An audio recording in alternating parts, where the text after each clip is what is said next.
this is in contrast to the previous case, which was the 3-month-old non-union neck of femur. This is a 9-year-old girl who had a slip and fall from tree, and because of affordability issues, they did not come for any treatment, and the child was on bed for a month, almost a month now, and they have reported with this with this radiological picture.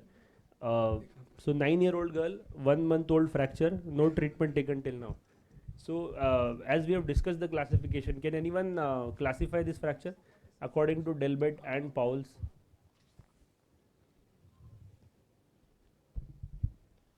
Classification. Delbet 3. Okay. So it is a cervicotrochanteric fracture. And what about Powell's?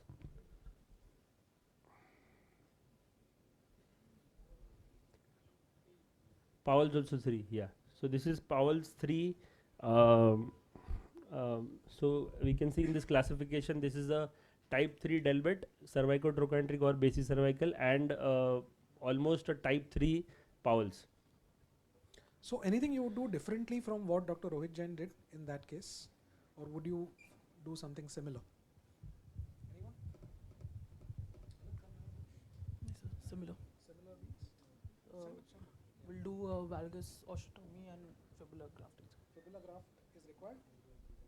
It's a fresh case, just 1 month old.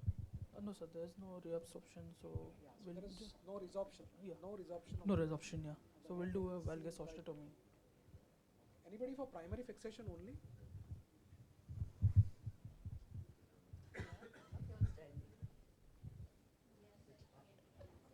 Anyone for primary fixation only without osteotomy? Yes, primary. With what implant? DHS, pediatric DHS.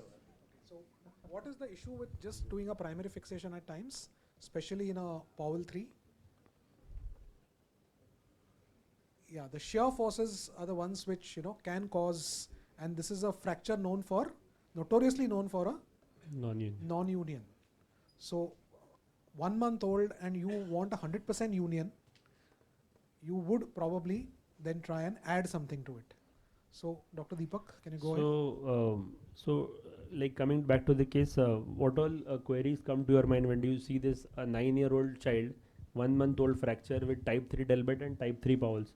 So how would you approach this case? Whether would you do a closed reduction or an open reduction? Whether just do a primary fixation with a CC screw or DHS? If you are fixing the fracture primarily, whether you want to do bone grafting or not? And if at all you are fixing and plus you want to improve the biomechanics by doing a valgus osteotomy or not? So this is what we did. We basically were able to get a good close reduction. So we have fixed the neck with in situ 3 cannulated cancellous screws, and then we have added a valgus osteotomy to improve the biomechanics. And the valgus osteotomy is fixed with a Philos plate. So any comments from maybe the faculty we can ask? We have distinguished faculty, Dr. Alaric. He was not there. I'm the least distinguished out of everyone. No, just that too much of metal work. And the only thing is that why did you choose this particular implant? The valgus also looks quite a bit because Yes, with if you bring the leg into adduction, you'll see that the valgus is almost like 160 or more. That's the only point. If you see, actually, the Powell's angle has not been changed. You see, it's still pretty acute. Sir, but the leg is in abduction. If we get it into adduction, it will the angle improves, right? I don't think you won't improve to the extent of 30 degrees. Okay. Translation. So we did not achieve adequate translation. What was required? Yeah. Choice of implants you have many. You can use DHS, you can use a proximal femur LCP, you can use sometimes Philos plate or something. So choice, but I think the principles need to be followed. So the decision to do a primary valgus osteotomy was good because it's already 1 month old with a shear type of a Powell 3. Fixation, I don't know, sometimes you don't have the implant, so you're not ready. things which could have been improvised was the translation, Translation. because here, you know, the mechanical axis will have, so you've done a pure angulation. Probably if you would have done a translation, then this much of angulation also may not have been required, you know. So, Right. okay, but then whatever you felt, okay, your reduction is good, and you hope to have a good follow-up. So show us what was the follow-up. So this is at 2 month sequence follow-ups. So you can see at 4 months you can see some amount of healing happening at the neck. The osteotomy has healed well, but there is still not complete union of the neck. And then she came directly at 2 years follow-up, and now we can see the neck has completely healed.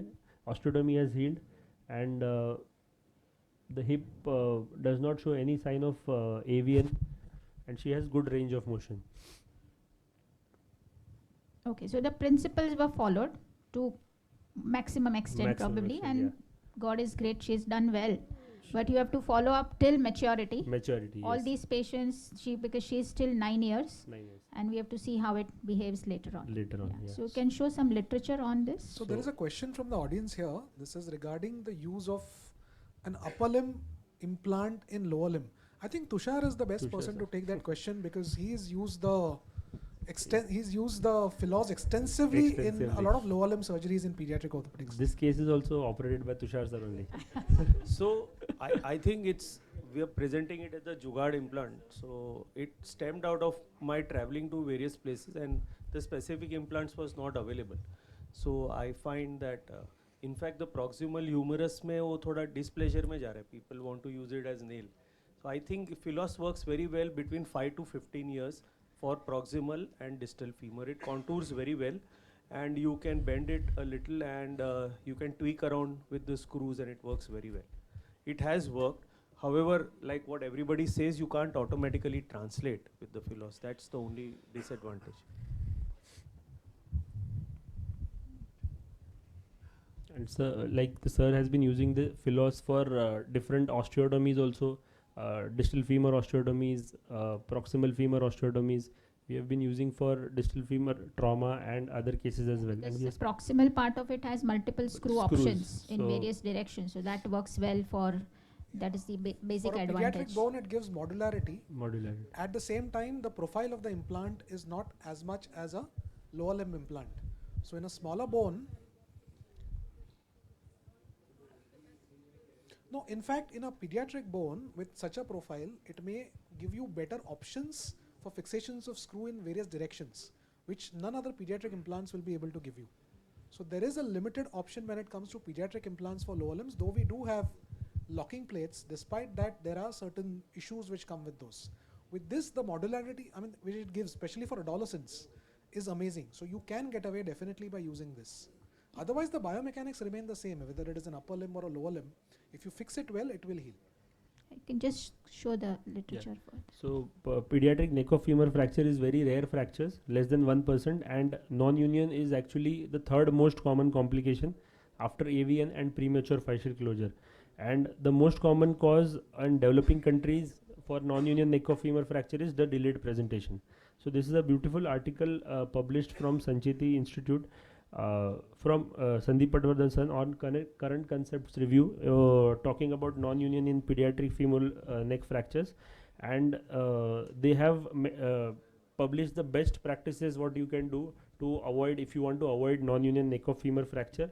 And the most important is basically you have to get adequate reduction, whether you want to get it by closed reduction. If you are not able to get it by closed reduction, don't hesitate to open the fracture, but always aim for anatomic reduction. Do a stable fixation. Stable fixation, if you want to do less than 8 years, you can use cannulated cancellous screws, but always protect the child in a spica. If you are fixing the neck fracture for more than 8 years old child, always use a side plate.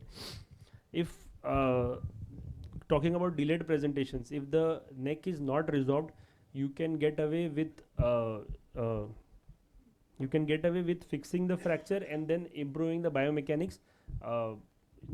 Not necessarily you have to bone graft it, but if you are dealing with non-union neck femur like more than 3 months, 6 months old, improve the biology by putting a bone graft, improve biomechanics by doing a valgus osteotomy, and then fix the fracture. So you would have good outcomes.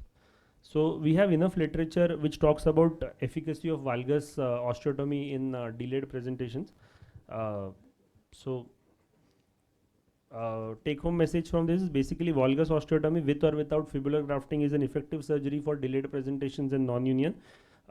Anatomic reduction is a must, whether you do it by closed or open reduction. Stabilize it appropriately with CC screws or DHS. In delayed presentations, stability is most important. Improve biomechanics by doing a valgus osteotomy, and in non-union cases, provide good stability.